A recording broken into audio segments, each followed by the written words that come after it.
Bonjour, bienvenue à toutes et à tous dans ce nouveau tutoriel où on va aborder le courrier d'invitation et sa mise en forme rapide. Au niveau du courrier d'invitation, on a quatre grandes parties, donc une partie de plus que le courrier traditionnel, qui est le coupon-réponse essentiellement.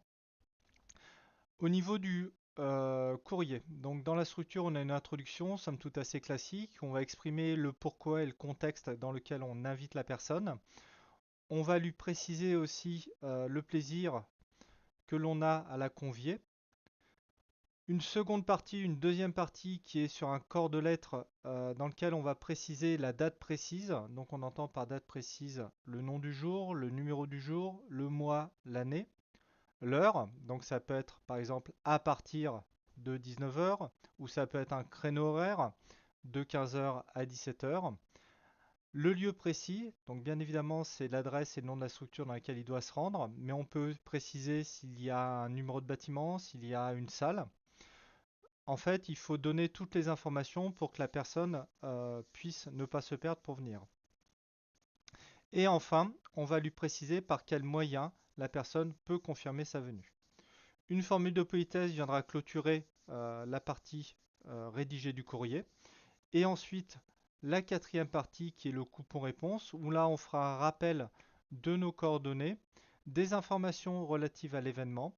On demandera bien évidemment à la personne de confirmer sa venue, de préciser le nombre de personnes, alors qui l'accompagne ou le nombre de personnes présentes, donc on verra la différence entre ces deux notions.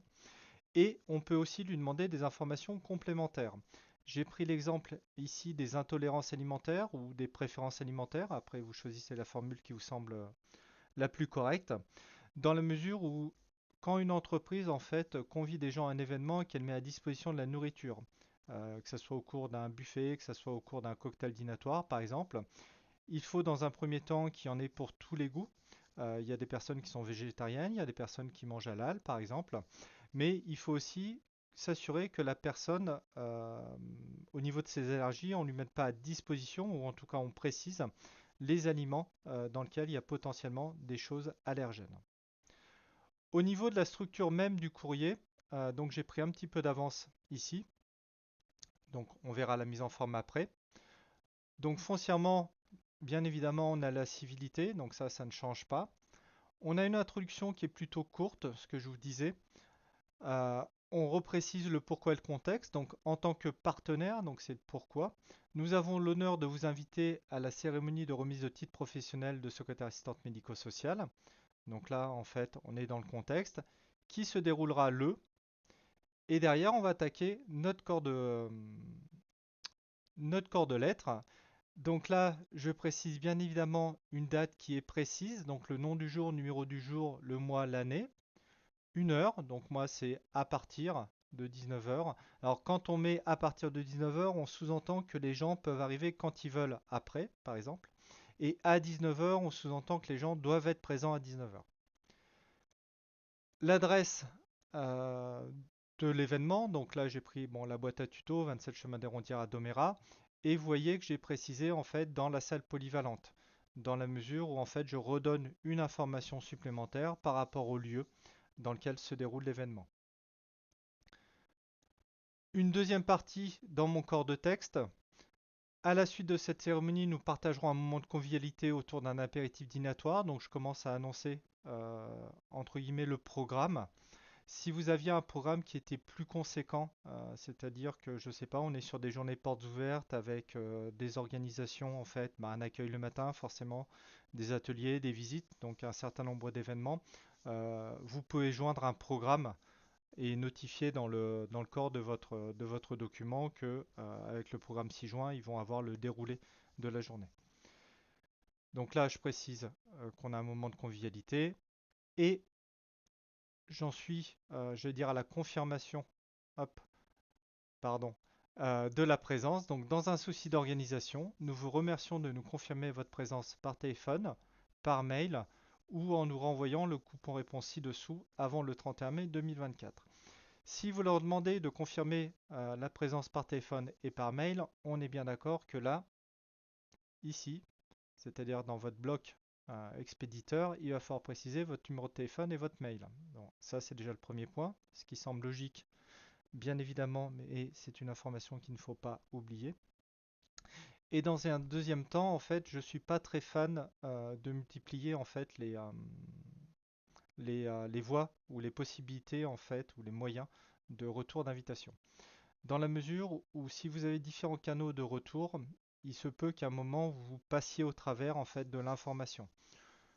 Le téléphone, si les gens qui réceptionnent l'appel font pas de traçabilité, ça peut poser un souci. Un mail ou un courrier en fait va avoir tendance à laisser une trace. Donc par exemple ici, je supprimer par téléphone et je vais me garder simplement par mail. Ça me semble plus cohérent. Donc, on va leur demander de renvoyer un coupon réponse avant, et là, on va déterminer une date. Alors, vous voyez par exemple que l'événement se déroule le 28 juin, j'ai mis une date au 31 mai. Plus vous demandez une confirmation à l'avance par rapport à votre événement, mieux c'est dans un souci d'organisation. Parce que, un, vous aurez à bloquer peut-être des prestataires, ou au niveau de l'organisation, ne serait-ce que de la salle, de la disposition, si vous faites appel à des intervenants extérieurs, plus vous y prenez tôt et mieux c'est.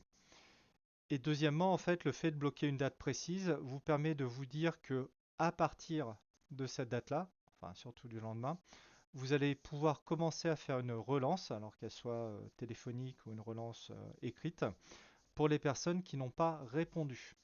Donc ça vous permet effectivement de pouvoir justifier quand vous allez rappeler la personne en disant bah, on attend un retour de votre part avant le 31 mai, ce qui n'a pas été le cas. Est-ce que vous pourriez nous confirmer votre venue à cet événement? Et la formule de politesse, donc j'ai toujours une formule en deux temps. Donc là, dans l'attente du plaisir de vous rencontrer lors de cette soirée, nous vous prions de croire donc la civilité qu'on reprendra là. Donc on va voir, on va le faire avec des champs publics postés. Nous prions de croire, bon, monsieur, madame, en l'assurance de nos salutations les plus cordiales. Je vais y arriver. La signature, donc on indiquera le titre, la fonction ou le service de la personne qui est commanditaire en fait de ce courrier et le nom et le prénom du commanditaire. Avant de faire la mise en forme du courrier et puis de voir comment on peut faire un publipostage à blanc, on va tout de suite faire en fait le coupon réponse. Alors, dans un premier temps, pour le coupon réponse, ce que je vous conseille de faire en fait, c'est déjà de faire une tabulation. Alors, pour savoir où on en est aussi dans les mises en page de courrier, je vous conseille dans l'onglet Accueil de cliquer sur Afficher tout. Pour les personnes qui ne connaissent pas le Afficher tout, textuellement, il va montrer en fait tout ce qui nous a servi à faire de la mise en forme. Donc là, par exemple ici, je suis allé à la ligne et cette petite flèche là est une tabulation. Voilà, tout simplement. Donc ma tabulation, là ici, elle va me servir à faire des pointillés pour le coupon réponse. Donc ce que je vais faire, c'est que je vais placer mon curseur en fait à 15,5 dans la règle en haut. Donc là, vous voyez que la tabulation s'est étendue. Je double-clique sur ma tabulation. Je prends bien celle qui est à 15,5 et puis je vais prendre l'option 3 en fait. Donc là, on est sur des tirets. Et une fois qu'elle est à 15,5, ma tabulation, j'enfonce ma souris sur le clic gauche et je la ramène à 16. Alors je la mets pas directement à 16. Et ben on va refaire justement pour ça. Allez, hop, tac, tac, tac, tac. Et je la décale à 16. Voilà. Parce que pour enlever une tabulation, il faut recliquer dessus et la tirer vers le bas, ce qui l'enlèvera tout de suite. Donc on commence par faire nos traits, on revient sur la gauche de notre document, et là on va venir insérer le symbole des ciseaux. Alors moi je les ai en raccourci, mais si vous ne les avez pas pour les trouver, vous allez dans Accueil, dans Insertion symbole, autre symbole, et là en fait ici vous tapez W et vous allez avoir en fait les wingdings. Donc vous avez le 1, le 2 et le 3. Bon, je prends le 1. Et là, vous avez en fait tous les symboles imagés dont on peut servir sur Word. Ici, je prends le ciseau, je l'insère, je ferme. OK.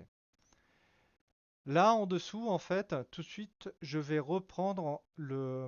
Je vais lui donner une sorte de titre à mon coupon réponse. C'est-à-dire que je vais reprendre les informations qui sont relatives à l'événement et à la date à laquelle il doit le renvoyer. Là, ici, en fait, je reprends tout ça dans la mesure où les personnes peuvent séparer le coupon réponse du reste du courrier. et le poser quelque part. Donc si vous n'avez pas sur votre coupon-réponse en fait la nature de l'événement et pourquoi en fait il est fait, les gens à un moment peuvent oublier ou ne pas savoir comment le renvoyer, quelle était la date précise, etc., etc., etc. Donc, je vais repréciser, coupon-réponse pour, hop, et là je vais reprendre tout simplement tout ce que j'ai là. Donc, je copie, hop, CTRL V, je colle. Alors, on va enlever un petit peu de rédigé. Donc, je vais enlever ça. Je vais séparer en fait avec les tirets du milieu. Tac, tac, tac.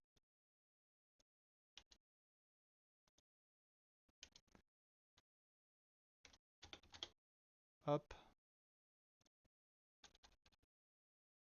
et hop. Et là, je vais préciser,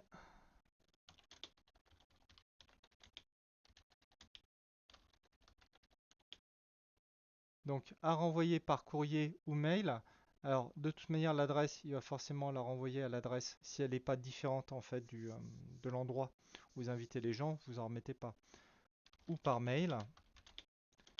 Et là, je vais mettre entre parenthèses le mail. Je sais pas, je mets par exemple contact. Alors, écrivez pas sur cette adresse-là, elle n'existe pas. Hop, tac. Euh, Avant le, et puis je vais reprendre ma date d'échéance. Alors ici, aussi chose rapide, si vous voulez virer en fait le lien hypertexte, vous faites un clic droit et vous supprimez le lien hypertexte. Avant le, et puis ben, on va reprendre ce qu'on avait ici. Tac, tac, tac. Voilà. Donc ça va être le titre, entre guillemets, de mon coupon réponse. Donc là, on voit qu'il est assez conséquent. Le coupon réponse, en fait, papier, quand les gens vous le renvoient, ils vont forcément le remplir avec un crayon. Jusque-là, tout va bien. Néanmoins, nous ne sommes pas tous égaux devant l'écriture. Et dans les formations de secrétariat, donc on a souvent des titres secrétaire assistante, alors que ce soit médico-social ou assistante tout court ou assistante de direction. On va faire en sorte d'assister les gens en fait dans le renvoi. C'est-à-dire que là, on va automatiquement remettre directement leur nom et leur prénom. Alors, pour ce faire, là, vous voyez que j'ai mon bloc expéditeur. En dessous, je vais rentrer mon bloc destinataire. Alors, je vais faire un publi postage. Donc, je vais dans publi postage. Je vais utiliser une liste existante parce que j'ai déjà, on va dire, créé quelque chose. Hop. Donc, je l'ai mis là. Je l'ai appelé BDD et je vais l'ouvrir. Là, j'ai qu'un seul onglet. Je vais mettre c'est OK. Alors, au niveau de cette BDD, voilà. Hop. En lecture seule. Là, quand je fais ce que j'appelle du publi postage à blanc, c'est-à-dire je vais insérer des champs publi postés alors que je n'ai pas de base de données. J'ai simplement créé un fichier Excel avec sur la première ligne en fait des titres de colonnes dont je vais pouvoir me servir pour créer des champs de publi postage. Nom d'entreprise, son adresse, son code postal, sa ville, le nom du responsable ou de la personne qu'on invite, son prénom et sa civilité, tout simplement. Ce qui me permet Ce qui me permettra en fait ici de faire le bloc expéditeur. Mais ce qui me permet au niveau du coupon réponse, puisqu'on va déjà finir le coupon réponse, ici à insérer par exemple la civilité, un espace, le nom, un espace, le prénom. Et là en fait, on va lui poser la question de la participation. Participera, hop, ouais, ça serait bien de l'écrire sans faute. On va lui mettre une case à cocher. Donc bah, les cases à cocher, enfin alors les cases à cocher normalement elles se font en fait avec une fonction développeur sur Word, mais là on part du principe qu'ils vont le remplir à la main, donc je vais simplement prendre une case qui est ici, tac. Donc participera, un espace, ne participera pas. Hop. Et je veux toujours pas. Hein. Voilà. Là, ça permet automatiquement en fait d'avoir le champ qui est rempli. Donc la personne a pu remettre son nom et son prénom. Et ça sera d'autant plus simplifiant pour nous dans la mesure où quand on va récupérer en fait ce coupon-réponse, on n'aura pas à déchiffrer. On peut mettre le nom de la structure aussi. Hein. Ça dépend comment on a construit en fait sa base de données de suivi. Euh, Derrière, on va lui demander en fait le nombre de personnes qui vont être présentes ou le nombre de personnes qui vont l'accompagner. Alors, c'est deux notions qui vont être différentes. Le nombre de personnes présentes, normalement, ça prend la personne qu'on a invitée plus les personnes accompagnantes. Et nombre de personnes accompagnantes, c'est la personne invitée plus, du coup, le nombre de personnes accompagnantes. Je préfère indiquer le nombre de personnes accompagnantes parce que comme ça laisse moins de doute dans la tête du répondant. Euh, donc on peut faire quelque chose du style vous serez accompagné de et puis là on va faire une petite tabulation, d'accord? On va la mettre à 5,5 par exemple. On va double-cliquer et on va prendre sur du 5,5 le 4.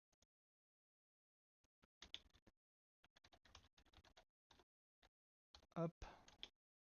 Et là vous serez accompagné de X personnes. Ça lui permet, alors attendez, je vais décocher la fiche et tout. Ça lui permet de pouvoir venir remplir, en fait, tout simplement le nombre de personnes qui vont l'accompagner. En dessous, ici, on a parlé en fait de cocktail dînatoire, ou de buffet, enfin peu importe, on les invite à quoi? Un apéritif dînatoire, donc bah voilà.